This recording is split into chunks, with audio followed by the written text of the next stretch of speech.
Hey everybody, welcome to the 27th Sunday of Ordinary Time. This is Summit. My name is Mark. It's good to see you. Well, I can't see you. You can see me. You know how it works.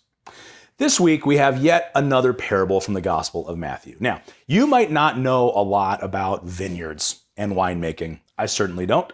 But it's a fascinating parable because it has its parallel in the first reading from Isaiah. And you're going to get a crash course on how to build a vineyard.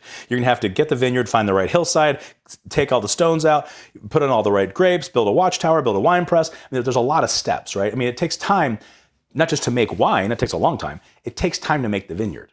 But we're going to hear a lot about how God has a master plan, right? God's doing his part. If you think of God as the owner of the vineyard, and he's trying to put all these pieces in place so that over time, the desired goal of wine is going to take place. Now, God is the same way in our lives. God is a master architect. That God has a plan for our lives, but it has to take place and unfold over time. Oftentimes we get upset with God, we get impatient with God, we get annoyed with God maybe, because God isn't acting fast enough. It's like we're wanting God to give us this really fine wine, this wonderful result, but we're asking him to just kind of give us Coke instead, or Pepsi instead, right? Like just something, or Gatorade, like something else, like that doesn't take time to make. You just make it like that. That's not how God works. That God's plan unfolds over time.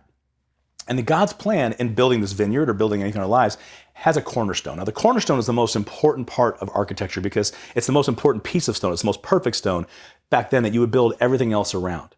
And we know that Jesus Christ is supposed to be our cornerstone. He's supposed to be the rock that we build our entire life around and upon. And we're going to hear this story in the gospel about the vineyard owner's son, okay, the owner's son who is going to be seized and killed. But we're going to hear also that the kingdom is still supposed to bear fruit, right? So if you and I have Christ as our cornerstone, things are going to go wrong in our life, okay? It's not going to be easy. Things are going to unfold over time. It's going to take time. But as long as we have Christ as our cornerstone, our lives will still bear fruit. Now, that fruit might take a few seasons, but it's still going to bear fruit. How do we do this? This is why the second reading is so important. You know what St. Paul tells us? Pay attention to what's true and what's just and what's lovely and what's pure. Focus on that. Focus on what's right and what's good, on what's true and pure and lovely. And trust God. Focus on what's right. Focus on the cornerstone.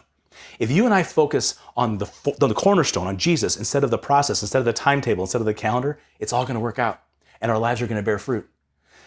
You and I have to wake up in the morning and focus on Jesus. Wake up in the morning and first name you call out, first word you say, Jesus. When you're going to sleep at night, focus on Jesus. Throughout the course of the day, when you're wondering, God, when's this going to change? What's happening? Oh my gosh, all this other stress. I don't see how you're building my life. Like, what's going on? And you have all these questions. Just say Jesus. Focus on Jesus. Make him your cornerstone. The name Jesus is the most pure prayer you can ever pray.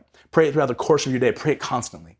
And what you're going to find is over time, as God's plan unfolds, your life is going to continue to bear more and more and more fruit if you just focus on what's pure and what's lovely and what's true and what's just. Just focus on Jesus. Focus on the one who is true and just and lovely and pure. Focus on Jesus, and everything else over time is going to pan out.